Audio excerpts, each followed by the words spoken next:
Welcome to UNV How To series. In this episode, we'll show you how to configure port mapping. Let's get started. Go to Network, Network Service and Port Mapping. You can choose a mapping mode, UPnP or manual port mapping. UPnP can perform automatic port mapping for users to access the NVR from the internet.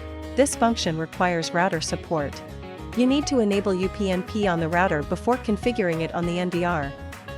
After enabling it on the router, choose a mode from the UPnP mapping list. Auto mode means the NVR automatically assigns external port numbers. Manual mode means you can specify the external ports within the range of 1 to 65,535. When you choose manual mode, please make sure there's no port conflict. If the router does not support UPnP,